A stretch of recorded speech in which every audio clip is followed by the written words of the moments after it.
حدیث پاک میں آتا ہے، نسائی شریف کی روایت ہے، جب جنتی جنت میں چلے جائیں گے اللہ کے حکم سے، اللہ رب العزت کی طرف سے جنتیوں سے سوال ہوگا، میرے بندو ذرا بتاؤ تمہاری کوئی آرزو، کوئی تمنا، کوئی خواہش باقی ہے؟ سارے جنتی عرض کریں گے، یا اللہ تو نے ہمیں جہنم کی آگ سے بچا لیا، تو نے ہمیں جہنم سے نجات عطا فرمائی، یا اللہ تو نے ہمیں جنت میں بھیج دیا، جنت کی نعمتیں آپ نے عطا فرمائی، یہاں کی حوریں آپ نے عطا فرمائی، خدام یہاں غلمان کی صورت میں عطا فرمایا، یا شراب کی نہریں ہیں، یا دودھ کی نہریں ہیں، یا اللہ ساری نعمتیں تو نے عطا فرمائی، ہمیں اور کیا چاہیے؟ جنتی اللہ کے ہاں یہ عرض کریں گے، یا اللہ تو نے اتنی بڑی سعادت عطا فرمائی کہ تو نے ہمیں جنت میں بھیج دیا، لیکن میرے بھائیوں ذرا توجہ سے سن لینا، ذرا سن لینا، اندازہ ہو جائے گا کہ شہادت کتنا بڑا اعزاز ہے۔ اس موقع پر شہید اٹھے گا،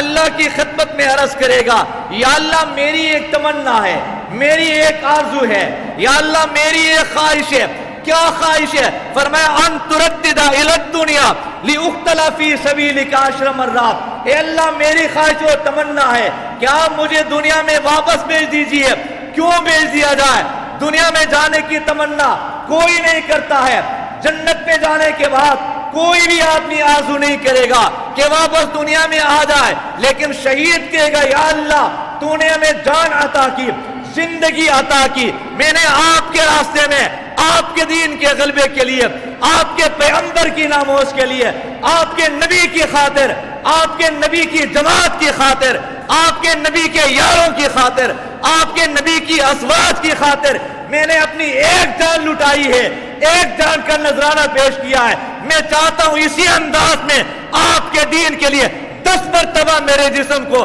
چھلنی کر دیا جائے، 10 مرتبہ میں شہید ہو کر آ جاؤں، اس لیے دنیا میں بھیجا جائے۔ یہ اتنا بڑا احساس ہے، اتنا بڑا اعزاز ہے کہ جنت میں جانے کے بعد اللہ جو نوازے گا، شہید کو جو اللہ نوازے گا،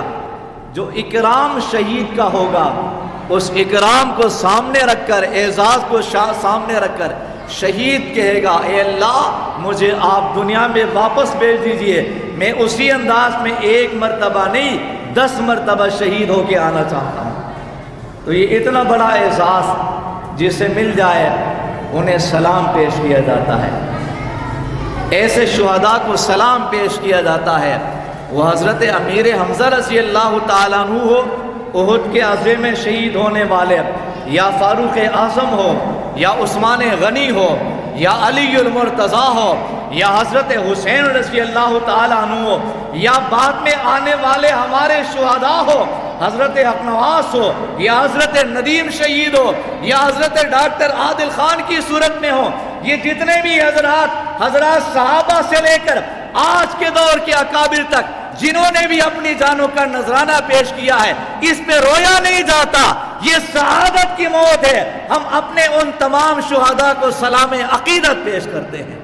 ہم واہ واہ کرتے ہیں، اس لیے کہ انہیں کوئی مصیبت لاحق نہیں، کوئی عذاب لاحق نہیں ہوا، بلکہ شہادت کی موت سے سرفراز ہو کر، سرخرو ہو کر دنیا سے گئے ہیں۔ اللہ تعالی ہمیں سمجھنے عمل کی توفیق عطا فرمائے۔